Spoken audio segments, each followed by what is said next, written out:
आज Doubtnut app download करें। Doubtnut पर अपने सभी गणित, रसायन विज्ञान, भौतिक विज्ञान और जीव विज्ञान के डाउट्स का करो सफाया। बस प्रश्न की फोटो खींचो, एक ही प्रश्न को क्रॉप करो और तुरंत वीडियो सोल्यूशन पाओ।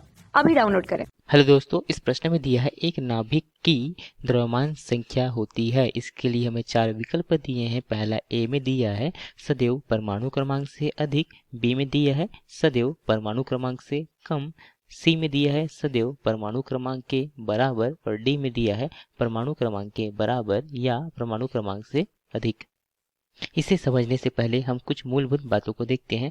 यदि हम किसी तत्व को इस प्रकार से प्रदर्शित करते हैं तो यहाँ पे जो x होता है वह उस तत्व का प्रतीक चिन्ह होता है तथा जो a होता है वह द्रव्यमान संख्या को प्रदर्शित करता है तथा जो z है वह परमाणु क्रमांक को प्रदर्शित करता है। तो यहाँ पे जो द्रव्यमान संख्या होता है वह नाभिक में उपस्थित कुल प्रोटॉनों की संख्या तथा कुल न्यूट्रॉनों की संख्या का योगफल होता है तथा जो परमाणु क्रमांक जो होता है वह नाभिक में उपस्थित प्रोटॉनों की संख्या के बराबर होता है। तो यहाँ पे जो P है वह क्या है, नाभिक में उपस्थित प्रोटॉनों की संख्या है तथा जो N है वह क्या है, नाभिक में उपस्थित न्यूट्रॉनों की संख्या है। जब भी हम किसी परमाणु को इस प्रकार से प्रदर्शित करते हैं परमाणु की संरचना को, तो यहाँ पे जो सबसे मध्य में जो भाग स्थित होता है हम उसे क्या कहते हैं, उसे नाभिक कहते हैं। और नाभिक में ही जो इस पूरे परमाणु का जो द्रव्यमान है वह उपस्थित होता है। तो लगभग जो अधिकतम द्रव्यमान है वह इसी नाभिक में होता है। तो यदि हम देखें तो यहाँ पे नाभिक में प्रोटॉन तथा न्यूट्रॉन उपस्थित होते हैं। जो प्रोटॉन होते हैं वह धन आवेशित तथा न्यूट्रॉन जो है आवेशहीन होते हैं तथा इस कारण से जो नाभिक है वह धन आवेशित भाग होता है तथा जो इलेक्ट्रॉन होते हैं इस नाभिक के चारों ओर अलग अलग कक्षाओं में इसकी परिक्रमा करते रहते हैं नाभिक की। तो यहाँ पे जैसे कि हमें प्रश्न में दिया गया था द्रव्यमान संख्या तथा यहाँ परमाणु क्रमांक के बीच संबंध पूछा गया था। तो यहाँ पे देखते हैं कि जो द्रव्यमान संख्या क्या होता है, यह नाभिक में उपस्थित कुल प्रोटॉनों की संख्या तथा कुल न्यूट्रॉनों के योगफल के बराबर होता है तथा जो परमाणु क्रमांक जो होता है वह क्या होता है, नाभिक में उपस्थित प्रोटॉनों की संख्या के बराबर होता है। तो इस प्रकार से हम यहाँ पे कह सकते हैं P धन N जो है वह बड़ा होगी किससे, P से, अर्थात यहाँ पे जो द्रव्यमान संख्या है अर्थात A जो है वह किससे, वह परमाणु क्रमांक अर्थात Z से अधिक होगा।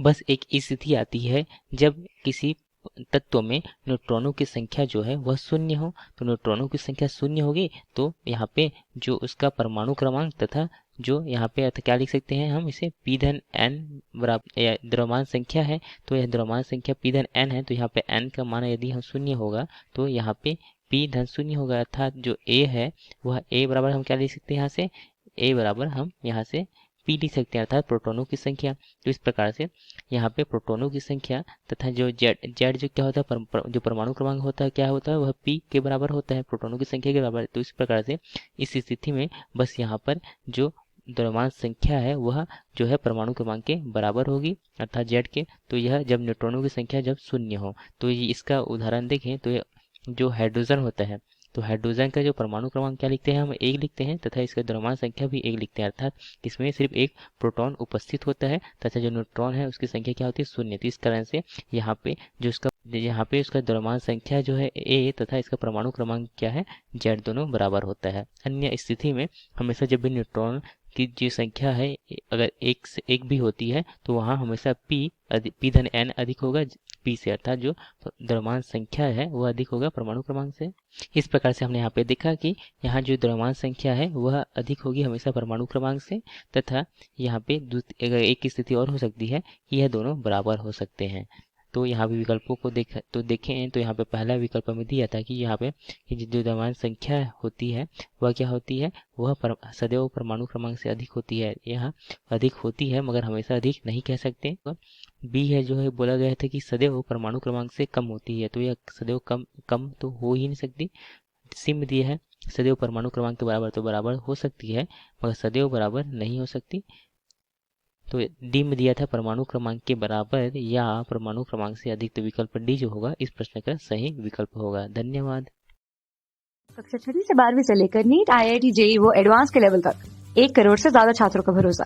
आज ही डाउनलोड करें डाउटनेट ऐप या व्हाट्सएप करें अपने सारे डाउट्स 8400 400 400 पर।